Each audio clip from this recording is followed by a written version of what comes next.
નમસ્કાર વિદ્યાર્થી મિત્રો, ધોરણ 8 ની અંદર આપનું સ્વાગત છે। ધોરણ 8 ની અંદર આજે આપણે ગુજરાતી વિષયની સંસ્કારની શ્રીમંત કુંદનિકા કાપડિયાનું એક જે છે વાર્તા એ આપણે જોવાની છે। માનવ જીવનમાં સુખ અને દુઃખ ચડતી અને પડતી આવતી જ હોય છે। એવી ચડતી અને પડતી અને સંસ્કારમાં કહેવાય છે ને, સંસ્કાર તેના ગુણ અને સંસ્કાર તેના લોહીમાં જો ગઈ છે અને બોલે અને ભાષા અને બોલી ઉપરથી ખ્યાલ આવી જાય આના કેવા સંસ્કાર હશે। તે એના સંસ્કારની શ્રીમંત સંસ્કાર છે જગમોહન દાસનો પરિવાર, એકદમ સુખ સમૃદ્ધિમાં વૈભવમાં ઉછરેલો પરિવાર અચાનક એવી પરિસ્થિતિ આવી જાય છે કે જેના લીધે તે પોતે એ પહેલા તો નોકર ચાકરને સુખ શૈલી ઘણી હતી, પણ અચાનક એ પરિસ્થિતિના કારણે તે પોતાનો બંગલો પણ વેચી દેવો પડતો હોય છે। એવી સ્થિતિ આવી જતી હોય છે। સુખ અને દુઃખ માનવ જીવનની ઘટમાળ હોય છે અને એ માનવ જીવનની જે ઘટમાળ છે તેમાંથી આપણને કંઈક નવો સંઘર્ષમય જીવન જીવતા આપણને શીખવાડે છે। તો એમાં સૌથી પહેલા આપણે જોઈએ કુંદનિકા કાપડિયાનું જેવું જે છે એનું સર્જન કરી છે। કુંદનિકા કાપડિયા ઈસવીસન 1927માં જન્મ થયો હતો। જન્મ સ્થળ છે લીંબડી। વાર્તા સંગ્રહ છે પ્રેમના આંસુ, કાગળની હોડી અને પ્રાર્થના સંગ્રહ છે પરમ સમીપે। તો આ તેમના પ્રાર્થના સંગ્રહ છે, આટલા તેમના સાહિત્ય સર્જન છે। ખાસ તેઓ વાર્તાકાર, નવલકથાકાર તરીકે તેઓ ખાસ જાણીતા થયેલા છે। ત્યાર પછી અહીંયા જે વાત કરવામાં આવી છે કે માનવ જીવનની જે ઘટમાળ એવી છે કે એમાં સુખ પછી દુઃખ અને દુઃખ પછી સુખ આવતું હોય છે। સુખ પછી દુઃખ ચડતી અને પછી પડતી આવતી પછી કુદરતના ક્રમ પ્રમાણે અવશ્ય આવતા જ હોય છે। આવી સમયે જરા પણ વિચલિત થયા વગર, આવા સમયે જરા પણ વિચલિત ન થવાનું, જરા પણ વિચલિત થયા વગર સ્વસ્થતા જાળવી રાખી આવી પડેલી પરિસ્થિતિનો ખરાબ દિલથી સ્વીકાર કરવો એ જ સાચા સંસ્કાર છે। ગમે તેટલી પરિસ્થિતિ ખરાબ કેમ ન આવી હોય, પણ આપણા સંસ્કાર જળવાઈ રહે, આપણા જે સિદ્ધાંતો જળવાઈ રહે, આપણા જે ગુણ છે એ જળવાઈ રહે ને તો એ સાચા સંસ્કાર કહેવાય છે। એમાં જ સંસ્કારની શ્રીમંતાઈ રહેલી છે। શ્રીમંત ફક્ત શ્રીમંત એટલે કે ધનવાન ફક્ત પૈસાથી જ નથી થવાતું, તેના ગુણોથી પણ ધનવાન છે। સૌથી મોટામાં મોટો જે વ્યક્તિના ગુણો છે એ સૌથી મોટું ધન છે। વ્યક્તિનું સૌથી મોટું ધન હોય તો એના ગુણ છે અને એના ગુણ એ સૌથી મોટું ધન કહેવાય છે। પૈસાથી લોકો મહાન બની શકે, પૈસાથી શ્રીમંત થઈ શકે, પણ વ્યક્તિના ગુણોથી શ્રીમંત થાય ને તો જ એ સાચા સંસ્કાર છે અને તો જ તે સંસ્કાર દીપી ઉઠે છે, ત્યારે તે સંસ્કારની શ્રીમંતાઈ કહેવાય છે। એક સમય હતો જ્યારે જગમોહન દાસ અને તેમનું કુટુંબ શ્રીમંતાઈમાં ઝૂલતું હતું। અચાનક ભાગ્યની દશા એકદમ પલટાઈ ગઈ। કાળની ગરીબી તેમાં કુટુંબ ઉપર ઉતરી આવી અને ત્યારે પણ કુટુંબના એક સભ્ય આબાલ વૃદ્ધ એટલે શું, નાના બાળકથી માંડી વૃદ્ધ સુધીના દરેક લોકો એવી સ્થિતિમાં વાંક કાઢવાને બદલે, નિરાશ થવાને બદલે પોતાને એકબીજાને સંભાળે છે અને કર્તવ્ય બજાવવાનું કાર્ય કરે છે। આપણે પણ એવી જ ઘટમાળમાંથી પસાર થવાના હોય છે। માનવ જીવનની આવી જ ઘટમાળમાંથી પસાર થવું, ગમે તેટલું સુખ આવી જાય તો છકી ન જોઈએ, દુઃખ આવી જાય તો એટલું બધું હાવ નિરાશ ન થઈ જવું જોઈએ। અને એટલે તે કહેવાય છે કે જે કંઈ દુઃખ આવે છે એનો સાથ એકબીજાનો વાંક કાઢીને એકબીજાને તિરસ્કાર કરવાને બદલે, નિરાશ થવાને બદલે એના કરતા એકબીજાનો સહારો બની તો જ આપણે જીવનની ઘટમાળ પાર કરી શકતા હોઈએ છીએ। તો અહીંયા જે છે વિસ્તૃત પાઠનો અભ્યાસ કરીએ। જગમોહન દાસ એટલા શ્રીમંત હતા કે એમના વર્તુળમાં કે રાજા નામથી સંબોધાય છે। જગમોહન દાસ એટલે એટલા નામાંકિત વ્યક્તિ હતા જેમાં એના જે શ્રીમંત હતા એટલે એમના વર્તુળમાં, એના મિત્રોમાં તેઓ રાજા તરીકે તે ઓળખાતા। લક્ષ્મીદેવીએ બે હાથે તેમની આરતી ઉતારી છે કે લક્ષ્મીદેવી બે હાથે ઉતારી એટલે શું, એમના છોડ કેટલાય રૂપિયા હોય એમની પાસે હતા, ધનવાન હતા, મોટો બંગલો પણ હતો। 60 લાખ રૂપિયા ખર્ચે બનાવેલો દરિયા કિનારે બાંધેલો એક તેમનો આસમાની બંગલો, એનું નામ હતું આનંદ મહેલ એનું નામ ઉપર લખેલું આનંદ મહેલ। રાત્રે દીવાના જળહળાથી અલકાપુરની યાદ આપી જતો અને તેમને ઘેર 6 મોટર ગાડીઓ હતી અને નોકર ચાકરનો તો પાર જ નહીં। નોકર ચાકર તો એટલા બધા હતા કે એનો કોઈ પાર જ હતો નહીં। જગમોહન દાસનું કુટુંબ, તો જગમોહન દાસનું કુટુંબ એવું હતું કે જગમોહન દાસ ખુદ એક રાજા તરીકે ઓળખાતા। એમના વર્તુળમાં અને મિત્રોમાં બધામાં તે રાજા તરીકે હતા, ધનવાન શેઠ તરીકે ઓળખાતા। અને તેમના દરિયા કિનારે એક મહેલ આવેલો છે, મોટો બંગલો આવેલો છે, તેનું નામ છે એ આનંદ મહેલ છે। અને એ આનંદ મહેલમાં એટલો બધો સુંદર મજાનો મહેલ હતો, તેના નોકર ચાકરનો તો પાર જ નહોતો, ઘણા બધા નોકર ચાકર હતા, 6 ગાડીઓ તેમને હતી। હવે જગમોહન દાસ જે છે એમના કુટુંબમાં 8 સભ્યો રહેતા। કેટલા સભ્યો? 8 સભ્યો રહેતા। તેમના સભ્યો જોઈએ તો તેમના પત્ની પાર્વતીબેન, તેમના પત્નીનું નામ છે પાર્વતીબેન જગમોહન દાસ મુખ્ય વડીલ મેન જગમોહન દાસ. તેના પત્નીનું નામ છે પત્ની છે પાર્વતીબેન. તેમના પત્ની છે પાર્વતીબેન. તેમના એક વૃદ્ધ પિતા છે દયાળજીભાઈ. 26 વર્ષનો પુત્ર સુમોહન છે. પુત્રવધુ ઉત્પલ્લા છે. હવે તેમના પિતા જે છે વૃદ્ધ પિતા, હવે જગમોહન દાસના પણ વૃદ્ધ પિતા હતા, જેનું નામ છે દયાળજીભાઈ. 26 વર્ષનો એમના પોતા જગમોહન દાસનો પુત્ર હતો, એનું નામ હતું સુમોહન. પુત્રવધુ તેની સુમોહનની પત્નીનું નામ ઉત્પલ્લા હતું. તેમના બે બાળકો મિલન અને મૃણાલ હતા અને 16 વર્ષની પુત્રી પ્રીતિ અને જગમોહન દાસ પોતે. આટલા લોકો સભ્ય રહેતા હતા. જગમોહન દાસના પિતા જે હતા એ પિતા જે છે એ પિતાનું નામ હતું દયાળજીભાઈ. જગમોહન દાસના પિતા હતા. તેમના પુત્રનું નામ જગમોહન દાસ, તેની પત્નીનું નામ પાર્વતીબેન. જેમના બંને બાળકોના નામ છે, એક બાળકોનું નામ છે સુમોહન, તેના પુત્રનું નામ છે સુમોહન અને એની પત્નીનું નામ છે સુમનની પત્નીનું નામ ઉત્પલ્લા. ઈ બંનેના જે બાળકો છે, બે બાળકો છે અને એક 16 વર્ષની દીકરી છે. એ બે બાળકોમાં છે એકનું નામ છે મિલન અને બીજું નામ છે મૃણાલ.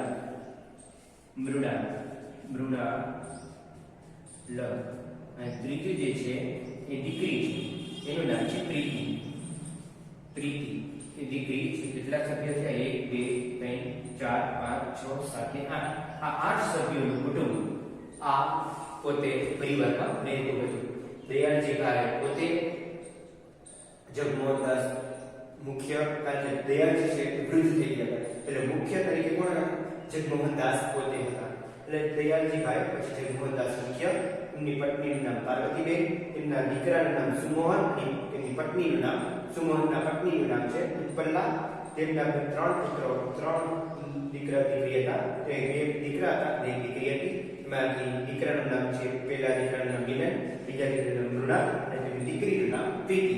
એટલે કુલ 8 સભ્યોનું આ કુટુંબ હતું, જગમોહન દાસનું કુટુંબ.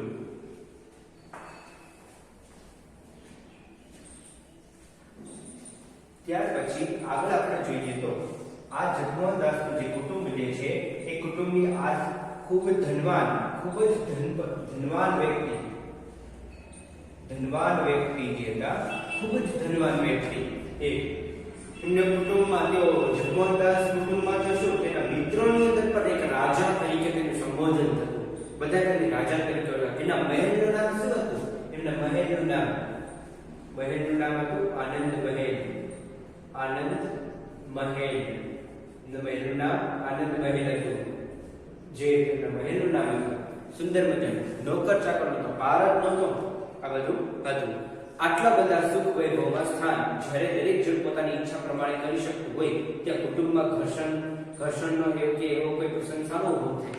દરેક વ્યક્તિ પોતાની ઈચ્છા મુજબ કાર્ય કરતું હોય, ઈચ્છા મુજબ વર્તન કરતું, ઈચ્છા મુજબ જ રહેતા હોય, તો પછી કુટુંબમાં ઘર્ષણ કેવી રીતે થાય? ઘર્ષણ એટલે કે અંદર ઝઘડાઝઘડી કે મારઝૂડ કઈ રીતે થઈ જ ન શકે. એ ક્યારે પણ થઈ શકતું નહોતું. વાદ વિવાદ પણ ક્યારે શકતા બધા. દરેક વ્યક્તિ પોતાની રીતે જીવતા હતા, પોતાની રીતે પોતાનું જે મનગમતું જે કાર્ય છે એ લઈને નીકળી પડતા.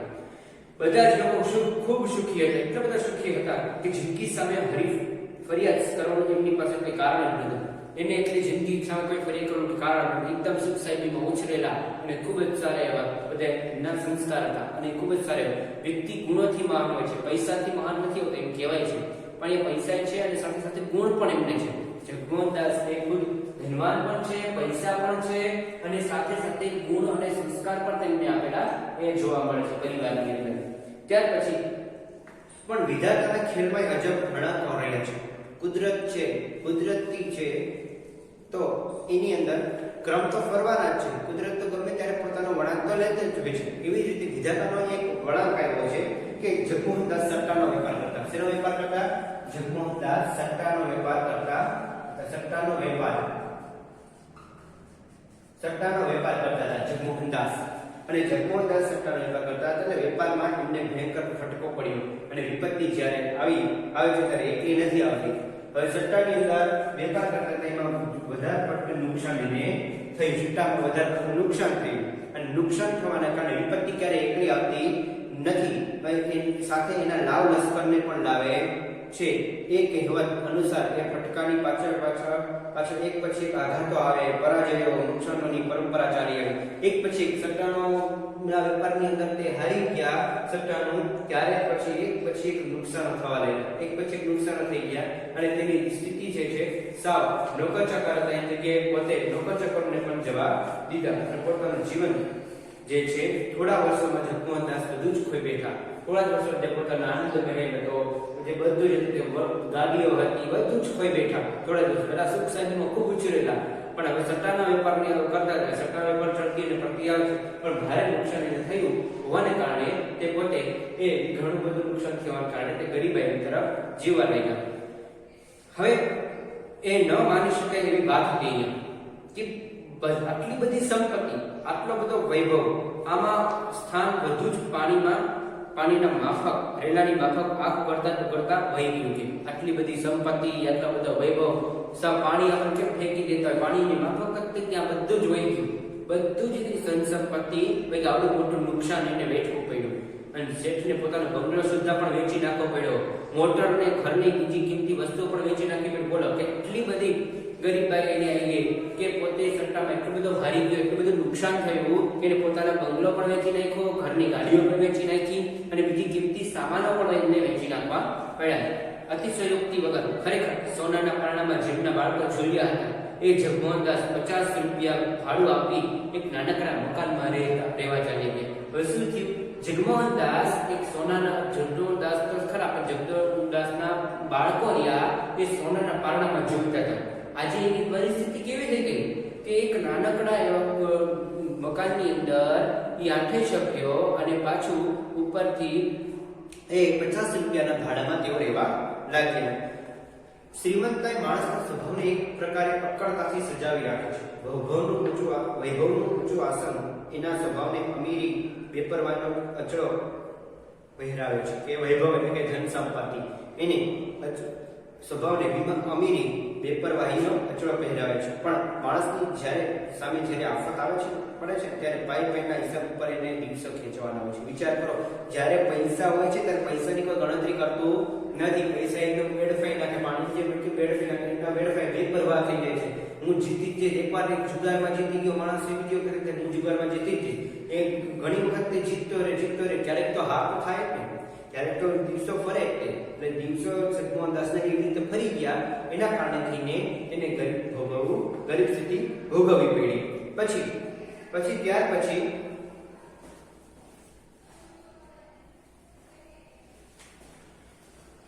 પછી એને એક પછી એક આફતો આવી પડી. અને જ્યારે ગરીબાઈ આવે ને, જ્યારે માણસની જ્યારે આફત આવી પડે ને, ત્યારે પાયનો હિસાબ રાખવો પડે. એક રૂપિયાનો હિસાબ એને રાખવો પડે છે. ને એવી રીતે દિવસો ખેંચવા પડતા હોય છે. ત્યારે એના સ્વભાવમાં સમતુલા કે ઔદાર્ય કેટલા રહે એ એક નિરીક્ષણ કરવા જેવી વસ્તુ છે. પાયનો જે આપણે હિસાબ કરવાનો હોય ત્યારે જ્યારે સુખ હોય બહુ ઓછરેલો હોય ત્યારે આપણને પાયની કઈ કિંમત હોતી નથી. ત્યારે આપણે ગમે તેમ મન ફાવે તેમ રીતે પૈસા વાપરતા હોઈએ છીએ. આપણે મનગમતું જે ચીજ વસ્તુ હોય તે લેતા હોય છે. પણ આ જે છે એની અંદર ગરીબ સ્થિતિ આવી ગઈ, હવે આફત આવી ગઈ. અને આફત આવી ગઈ પછી આપણે પાયનો હિસાબ રાખવો ને, અને એ વખતે આપણી જે ધીરજ છે, ઔદાર્યતા છે, ધીરજ છે એ કેટલી કેળવાય ને, ક્યારેક એનું નિરીક્ષણ કરવું ખબર પડે કે કેવું આપણે થઈ શકે છે. ત્યાર પછી જગમોહનદાસ શેઠ નાના બની ગયા પછી ઘરમાંથી બધા નોકરોને રજા આપવામાં આવી. હવે જગમોહનદાસ નાના બની ગયા, હવે નાના થઈ ગયા એમ નહીં, પણ જગમોહનદાસ ગરીબ સ્થિતિના થઈ ગયા એટલે તેમને નોકર હતા એ નોકરને ત્યાંથી જવા દીધા કે હવે અમે તમને શું ખવડાવી છે, અમારા ખુદના ફાફા છે ખાવા માટે, અમે તમને શું ખવડાવી શકીશું. તો પછી એ જગમોહનદાસ છે એ પોતાના નોકરને જે છે એ તે રવાના કરી દે છે. કેવળ એક ઘાટી ઘરનું કામ કરતો, કેવળ એક ઘાટી ઘરનું કામ કરતો હતો. રસોઈનું કામ સ્ત્રીવર્ગ ઉપાડી લેતું. ચકડવકડ નવી મોટરોમાં ફરતા શેઠિયાઓને બદલે હવે એમને ઘર અને નાના સામાન્ય માણસોની અવરજવર હતી. પહેલા એમના ઘરની અંદર ઘણી બધી ગાડીઓ આવતી, ઘણા બધા લોકો એને મળવા આવતા. પણ હવે કેવું થયું, એક સામાન્ય માણસ બની ગયો. હવે સામાન્ય માણસની અવરજવર ત્યાં વધતી ગઈ. સામાન્ય માણસ, પેલા મોટા મોટા માણસો આવતા, નવીન મોટામાં ફરતા શીખ્યા અને બધું તે હવે એમને ઘરે નાના સામાન્ય માણસોની અવરજવર વધતી ગઈ. ત્યાર પછી જગમોહન દાસની પુત્રી પ્રીતિ મારી મિત્ર હતી. જગમોહન દાસની જે પુત્રી છે પ્રીતિ એ મારી મિત્ર હતી. હું એ લોકોને ઘણા સમયથી ઓળખતી, કુંદલિકા કાપડિયા જે છે એની મિત્ર હતી પ્રીતિ. અને હું એ લોકોને ઘણા સમયથી ઓળખતી, પણ મારું એમને ત્યાં આવવા જવાનું ઓછું રહેતું. પણ એમની બદલાઈ સ્થિતિ પછી હું એમને ત્યાં અવારનવાર જતી અને પ્રીતિ અને એની બાને કામમાં મદદ કરતી. એ લોકોએ કદી કામ કર્યું જ નહોતું, એટલે અગવડો તો પારાવાર ઊભી થવાની તેઓ એને નિભાવી લેતા. શું હતું, પ્રીતિએ કે કોઈ પણ ઘરના સભ્ય કોઈ કામ જ ન કરે, જે ઘરની અંદર નોકર ચાકર હોય એને કામ કરવાની શી જરૂર પડે, એને કામ જ નથી કર્યું એટલે ઘણી બધી અગવડો પડે, નવું લાગે બધું, અને ઘણી બધી ભૂલો પણ થાય. અને એ કારણને કારણે તે પ્રીતિ જે છે, પ્રીતિ અને આ જે લેખિકા જે છે, બંને બેનપણીઓ એટલે અવારનવાર તેને જવાનું થતું. જ્યારે પહેલા તો નહોતું જઈ શકતા, જ્યારે દુઃખ આવી પડ્યું ત્યારે તે અવારનવાર તે જવા લાગી અને કામમાં પણ મદદ કરતી. એક દિવસ બપોરે હું એમને ત્યાં ગઈ ત્યારે બહારના વરંડામાં દયાળજીભાઈ બેઠા બેઠા ચશ્મા ચડાવીને છાપું વાંચતા. દયાળજીભાઈ જે જગમોહન દાસના પિતાશ્રી, તે છાપું વાંચી રહ્યા હતા વરંડામાં, એટલે બાલ્કનીમાં બેસીને તે છાપું વાંચી રહ્યા હતા. અને ચશ્મા ચડાવીને અને પાસે જઈને કહ્યું, નમસ્કાર દાદા, કેમ છો? તબિયત તો સારી છે ને? ત્યારે દાદાએ જવાબ આપ્યો કે હા. છાપું ખસેડી દીધું, ઠીક, ચશ્મા ઠીક કરી મારી સામે જોયું. દાદા બેઠો છે. ઘણા દિવસે બેટા આવી તું. પ્રીતિ કહેતી કે તું બહારગામ ગઈ છો, તબિયત તો સારી છે ને તારી પણ? કે હું તો દાદા વળી કે દિવસે મજામાં નથી હોતી, હું કે દિવસે મજામાં નથી હોતી, હું તો મજામાં જ છું, પણ તમે કેમ છો એ તો કહો, તમે કેમ છો એ તો કહો. દાદાએ હળવો નિશ્વાસ મૂકીને કહ્યું, મારે શું દુઃખ છે દીકરી, ત્યારે એ સબ બેઠો બેઠો ખાતો હતો અને આજે બેઠો બેઠો રોટલો ખાઉં છું.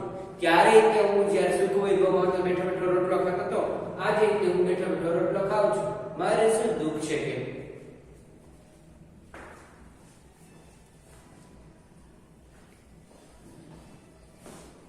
મારે શું દુઃખ હોય કે ત્યારે હું બેઠો બેઠો ખાતો, આજે હું બેઠો બેઠો ખાઉં છું કે મારે કશું દુઃખ નથી કે? દાદાએ એક હળવો નિશ્વાસ મૂકીને કહ્યું, મારે શું દુઃખ હોય કે? પછી મને કશી વાતની તકલીફ જ નથી ને?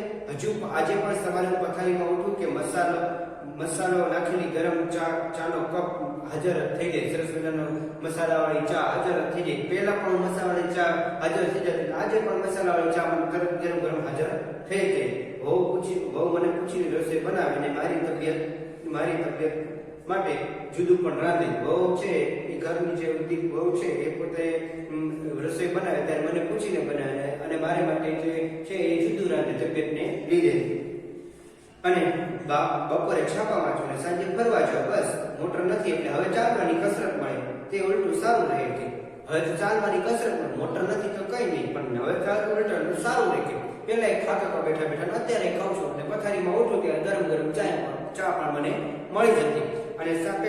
અને પછી વહુ છે જે છે એ મારી તબિયત પણ પૂછતી અને મને મારા તબિયતને લીધે તે જુદું પણ રાંધતી હતી. અને પાછું ઉપરથી તે છાપા વાંચું, બપોરે છાપા વાંચું, સાંજે ફરવા જાઉં. અને મોટર નથી એટલે હવે પેલા જેવી સ્થિતિ નથી, હવે નવી સ્થિતિ બદલાઈ ગઈ છે. કસરત અને ચાલવાની કસરત પણ મળી રહે, બસ. ઉલટું તેથી વધારે સારું કહેવાય છે.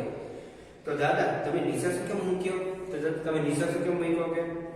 એમ છે ને દીકરી, જ્યાં સુધી સાહેબી હતી, સાહેબી એટલે કે ધન સંપત્તિ આમ ગૌતમ સાહેબી હતી, ત્યાં સુધી બેઠો બેઠો ખાતો હતો અને તે કશું ખરાબ નહોતું લાગતું. પણ આજે જેને કદી કશું કામ નથી કર્યું એવા આ પાર્વતી, પ્રીતિ, ઉત્પલ્લા જોશભર કામ કરવા લાગી ગયા.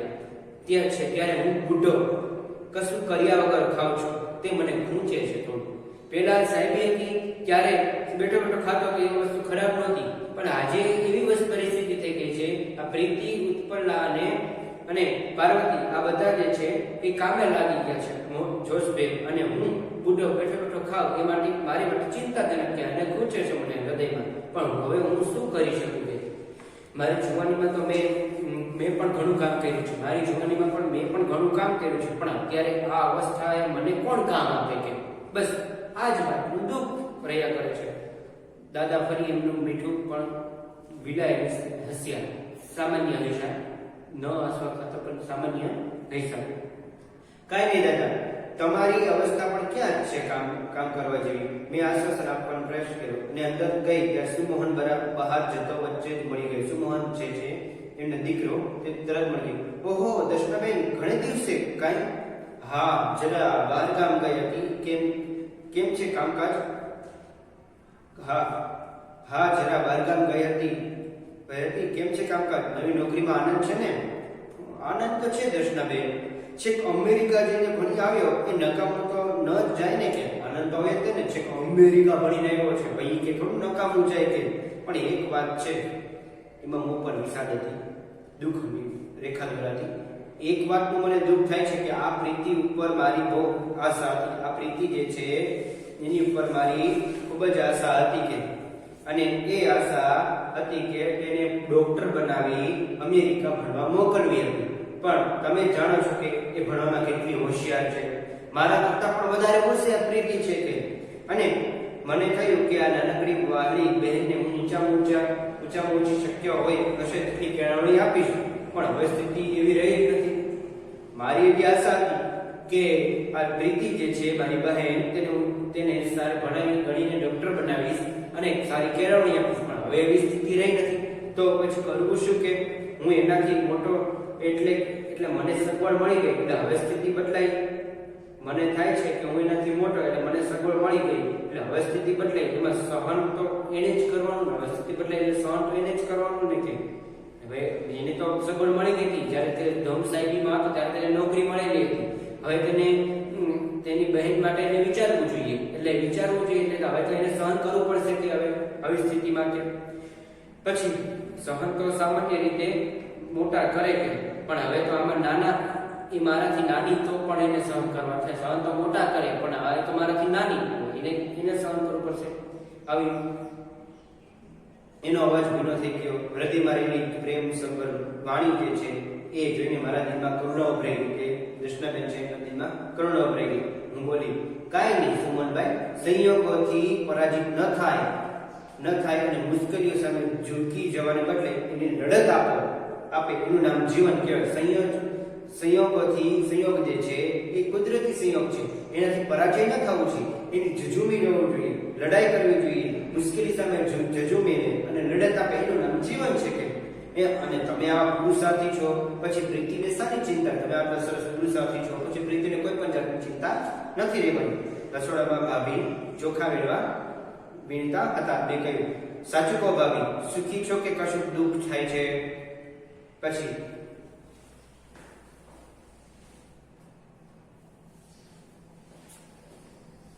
હવે ત્યાર પછીની જે વાર્તા જે છે ઉત્પલા ભાભી શું બોલે છે અને તે દર્શનાબેન શું જવાબ આપે છે તેના વિશેની વાત આપણે બીજા ભાગની અંદર કરીશું. પહેલા ભાગની અંદર તમારે આટલું જ રહેશે. તમારે શબ્દાર્થ જે સ્વાધ્યાય જે તમને લેસનમાં આપેલું છે એ તમારે લખી રાખવાનું રહેશે. ધન્યવાદ, આભાર.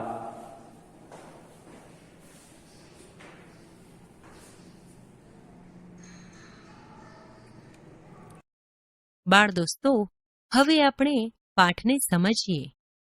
જગમોહનદાસ એટલા શ્રીમંત હતા કે એમના વર્તુળમાં તે રાજા નામથી જ સંબોધાતા. લક્ષ્મી દેવીએ 2 હાથે તેમની આરતી ઉતારી હશે. 60 લાખ રૂપિયાને ખર્ચે દરિયા કિનારે બંધાવેલો તેમનો આસમાની આનંદ મહેલ રાત્રે દીવાના જળહળાળથી અલકાપુરીની યાદ આપી જતો. તેમને ઘેર 6 મોટરગાડીઓ હતી અને નોકર ચાકરનો તો પાર નહીં. જગમોહનદાસના કુટુંબના 8 સભ્યો, તેમના પત્ની પાર્વતીબહેન, વૃદ્ધ પિતા દયાળજીભાઈ, 26 વર્ષનો પુત્ર સુમોહન, પુત્રવધુ ઉત્પલા, તેમના 2 બાળકો મિલન તથા મૃણાલ, 16 વર્ષની પુત્રી પ્રીતિ અને જગમોહનદાસ પોતે. આટલા બધા વૈભવી સ્થાનમાં જ્યાં દરેક જણ પોતાની ઈચ્છા પ્રમાણે કરી શકતું હોય ત્યાં કુટુંબમાં ઘર્ષણનો કે એવો પ્રસંગ શાનો ઊભો થાય? બધા જ લોકો ખૂબ સુખી હતા. જિંદગી સામે ફરિયાદ કરવાનું એમની પાસે કોઈ કારણ નહોતું. પણ વિધાતાના ખેલમાંય અજબ વળાંકો રહ્યા હોય છે. જગમોહનદાસ સટ્ટાનો વેપાર કરતા હતા. વેપારમાં તેમને એક ભયંકર ફટકો પડ્યો અને વિપત્તિ જ્યારે આવે છે ત્યારે એકલી નથી આવતી, સાથે એના લાવ લશ્કરને પણ લાવે છે.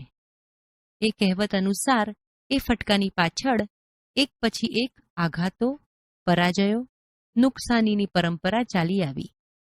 થોડા વર્ષોમાં જગમોહનદાસ બધું જ ખોઈ બેઠા. એ ન માની શકાય એવી વાત હતી. આટલી બધી સંપત્તિ, આટલો વૈભવ, આ માન, સ્થાન બધું જ પાણીના રેલાની માફક આંખ ઉઘાડતા ન ઉઘાડતામાં વહી ગયું. નુકસાન એવડું મોટું હતું કે શેઠને પોતાનો બંગલો સુદ્ધા વેચી નાખવો પડ્યો.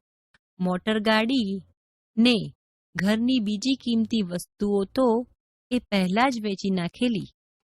અતિશયોક્તિ વગર ખરેખર સોનાના પારણામાં જેમના બાળકો ઝૂલ્યા હતા એ જગમોહનદાસ 50 રૂપિયા ભાડું આપી એક નાનકડા મકાનમાં રહેવા ચાલ્યા ગયા. શ્રીમંતાઈ માણસના સ્વભાવને એક પ્રકારની અક્કડતાથી સજાવી રાખે છે. વૈભવનું ઊંચું આસન એના સ્વભાવને અમીરી બેપરવાઈનો અંચડો પહેરાવે છે. પણ માણસની સામે જ્યારે આફતો આવી પડે છે, પાઈના હિસાબ ઉપર એને દિવસો ખેંચવાના હોય છે, ત્યારે એના સ્વભાવમાં સમતુલાને ઔદાર્ય કેટલા રહે છે એ એક નિરીક્ષણ કરવા જેવી વસ્તુ છે. જગમોહનદાસ શેઠ નાના બની ગયા પછી ઘરમાંથી બધા નોકરોને રજા આપવામાં આવી હતી. કેવળ એક ઘાટી ઘરનું કામ કરતો. રસોઈનું કામ સ્ત્રી વર્ગે ઉપાડી લીધું હતું. ચળકતી નવી મોટરોમાં ફરતા શેઠિયાઓને બદલે હવે એમને ઘેર નાના સામાન્ય માણસોની અવરજવર વધી હતી. જગમોહનદાસની પુત્રી પ્રીતિ મારી મિત્ર હતી. હું એ લોકોને ઘણા સમયથી ઓળખતી, પણ મારું એમને ત્યાં જવા આવવાનું ઓછું રહેતું. પણ એમની બદલાયેલી સ્થિતિ પછી હું એમને ત્યાં અવારનવાર જતી અને પ્રીતિ અને એની બાને કામમાં મદદ કરતી. એ લોકોએ કદી કામ નહોતું કર્યું એટલે અગવડો તો પારાવાર ઊભી થતી, પણ તેઓ એને નિભાવી લેતા. એક દિવસ બપોરે હું એમને ત્યાં ગઈ ત્યારે બહારના વરંડામાં દયાળજીભાઈ બેઠા બેઠા ચશ્મા ચઢાવીને છાપું વાંચતા હતા. નમસ્કાર દાદા, કેમ છો? તબિયત તો સારી છે ને? ઘણા દિવસે આવી બેટા. પ્રીતિ કહેતી હતી તું બહાર ગામ ગઈ છો, તબિયત તો સારી છે ને? હું તો દાદા વળી કયા દિવસે મજામાં નથી હોતી, પણ તમે કેમ છો એ કહો. મારે શું દુઃખ છે દીકરી. ત્યારે બેઠો બેઠો ખાતો હતો, આજે બેઠો બેઠો રોટલો ખાઉં છું. મને કશી વાતની તકલીફ નથી. હજુ આજે પણ સવારે હું પથારીમાંથી ઉઠું કે મસાલો નાખેલી ગરમ ચાનો સરસ કપ હાજર થઈ જાય છે. વહુ મને પૂછીને રસોઈ બનાવે છે ને મારી તબિયત માટે જુદું પણ રાંધે છે. બપોરે છાપા વાંચું છું ને સાંજે ફરવા જાઉં છું. મોટર નથી એટલે હવે ચાલવાની કસરત મળે છે. તે ઉલટું સારું રહે છે. તો દાદા તમે નિશ્વાસ કેમ મૂક્યો? એમ છે દીકરી, જ્યાં સુધી સાહેબી હતી ત્યાં સુધી બેઠો બેઠો ખાતો હતો. તે કશું ખરાબ નહોતું લાગતું. પણ આજે જેણે કદી કશું કામ નહોતું કર્યું એવા આ પાર્વતી, પ્રીતિ, ઉત્પલા જોશભેર કામ કરવા લાગી ગયા છે. ત્યારે હું બુઢ્ઢો કશું કર્યા વગર ખાઉં છું તે મને ખૂંચે છે. પણ હું હવે શું કરી શકું? મારી જુવાનીમાં તો મેં પણ ઘણું કામ કર્યું છે, પણ અત્યારે આ અવસ્થાએ મને કોણ કામ આપે? બસ આ જ વાતનું દુઃખ રહ્યા કરે છે. કાંઈ નહીં દાદા, તમારી અવસ્થા પણ ક્યાં છે કામ કરવા જેવી. મેં આશ્વાસન આપવાનો પ્રયાસ કર્યો ને અંદર ગઈ. ત્યાં સુમોહન બહાર જતો વચ્ચે જ મળી ગયો. ઓહો, દર્શનાબહેન, ઘણે દિવસે કાંઈ? હા, જરા બહારગામ ગઈ હતી. કેમ છે કામકાજ? નવી નોકરીમાં આનંદ છે ને? આનંદ તો છે દર્શનાબહેન. છેક અમેરિકા જઈને ભણી આવ્યો. એ નકામું તો ન જ જાય ને. પણ એક વાત છે, એક વાતનું મને ખૂબ દુઃખ થાય છે. આ પ્રીતિ ઉપર મારી બહુ જ આશા હતી. એને ડોક્ટર બનાવી અમેરિકા ભણવા મોકલવી હતી. તમે તો જાણો છો એ ભણવામાં કેટલી હોશિયાર છે, મારા કરતાંય વધારે. મને એમ હતું કે મારી નાનકડી વહાલી બહેનને હું ઊંચામાં ઊંચી શક્ય હશે તે કેળવણી આપીશ. પણ હવે એ સ્થિતિ રહી નથી. મને થાય છે હું એનાથી મોટો એટલે મને એ સગવડ મળી ગઈ. હવે સ્થિતિ બદલાઈ, એમાં સહન તો એણે જ કરવાનું ને. સહન તો સામાન્ય રીતે મોટા કરે. એ મારાથી નાની તો પણ. કાંઈ નહીં સુમોહનભાઈ, સંયોગોથી પરાજિત ન થાય અને મુશ્કેલીઓ સામે ઝૂકી જવાને બદલે લડત આપે એનું નામ જ જીવન. તમે આવા પુરુષાર્થી છો, પછી પ્રીતિને શાની ચિંતા? રસોડામાં ભાભી ચોખા વીણતા હતા. મેં કહ્યું, સાચું કહેજો ભાભી, સુખી છો કે કશુંક દુઃખ થાય છે? અરે બહેન, તમે પણ શું એમ માનો છો કે બંગલો ને મોટર ગાડી જ માણસને સુખ આપે છે? અરે આ કામ કરવામાં જેટલી મજા પડે છે, સાંજના એ નોકરી પરથી થાકીને આવે, અમે જમી લઈએ, પછી રાત્રે 2 ઘડી વાતો કરતા જે શીળો આનંદ મળે છે એ પેલા પાર્ટીને ક્લબને મિજલિસોમાં ક્યારેય ન મળતો. પણ એક રંજ તો મનમાં રહે છે. આજ સુધી ઘરકામ કર્યું નથી એટલે બરોબર ફાવટ આવી નથી. કામ કરતા પુષ્કળ વાર લાગે છે. થાય છે પહેલેથી થોડું કર્યું હોત તો આજે આટલો વખત એની પાછળ ન જાત, અને આજે મને વખત મળત તો હું પણ થોડું ઘણું કમાઈ એમના બોજને હલકો કરી શકત ને. બસ આટલો શોક મનમાં થયા કરે છે. પણ મને લાગે છે કે થોડા સમયમાં મને આ કામની ફાવટ આવી જશે. પછી હું કોઈ શાળામાં કે એમ કામ કરવા જઈ શકીશ. પાર્વતીબેન માળા ફેરવીને હમણાં જ ઊભા થયા હતા. આવ દર્શના, તું આવે છે તો મને ગમે છે. હું તો હવે એટલી એકલી પડી ગઈ છું. પ્રીતિ કોલેજમાં જાય ને ઉત્પલા તો ઘરકામમાં મને અડવા સુદ્ધા દેતી નથી. મિલન મૃણાલને તૈયાર કરું તો પણ કહે, ના બા, અમે બધું કરીશું, તમે રહેવા દો. પછી આખો દિવસ કરવું શું? કેવા નસીબદાર સાસુ છો તમે! આવી વહુ કઈ સહેલાઈથી નથી મળતી. તે તું શું માને છે કે એ મારું નસીબ છે? એ તો છે દાદાજીના પુણ્યનું બળ. મને ખબર છે ને, દાદાજીના દિલમાં ભગવાન બેઠા છે. જિંદગી આખીમાં કદી ખોટું કામ એમણે કર્યું નથી, ખોટું વચન બોલ્યા નથી, કોઈનો તિરસ્કાર કર્યો નથી. ભગવાને સંપત્તિ લઈ લઈને તો ઉલટાની વધુ મોટી આશીષ આપી છે. પણ શોક એટલો થાય છે કે બધાએ આ મુશ્કેલી નિવારવા કાંઈક ને કાંઈક કામ ઉપાડી લીધું ને હું એકલી રહી ગઈ. મને થયું કપડાં સીવતા શીખું તો સંચો ઘેર વસાવી શકાય. પણ ડોક્ટરે કહ્યું હતું આંખે ઝાંખપ આવે છે, એટલે આંખનું કોઈ કામ હમણાં કરજો માં. દવા થઈ જાય પછી ચશ્મા લેવા પડશે. ખરે ટાંકડે વિઘ્ન ઊભું થયું ને. બસ આટલું ના હોત તો કશીએ ખોટ નહોતી. પ્રીતિ, તું તો ખૂબ ભાગ્યવાન છે. જે ઘરના લોકોમાં આટલી કર્તવ્ય ભાવના, પોતાને ઘસી નાખવાની આટલી ઝંખના હોય, એમના પ્રેમની સુવાસ તો સાચે જ તને ઈર્ષા કરવા જેવી ભાગ્યશાળી બનાવી દે છે. કર્તવ્ય ભાવના? હું તો એને શ્રીમંતાઈ કહું છું. પેલી શ્રીમંતાઈ તો વસ્તુનો આડંબર હતો, બહારની ચીજ હતી. સાચી શ્રીમંતાઈ તો એ સહુના દિલમાં વસી છે, સંસ્કારની શ્રીમંતાઈ. એમ ન હોત તો આર્થિક દ્રષ્ટિએ આટલા મોટા પતન પછી અમે શી રીતે અમારા ઘરની એ જ સંવાદિતા, એ જ આનંદ, એ જ અખંડિતતા જાળવી શક્યા હોત, કહે તો? ઘણા મોટા ધનની સ્વામીની બની છો પ્રીતિ.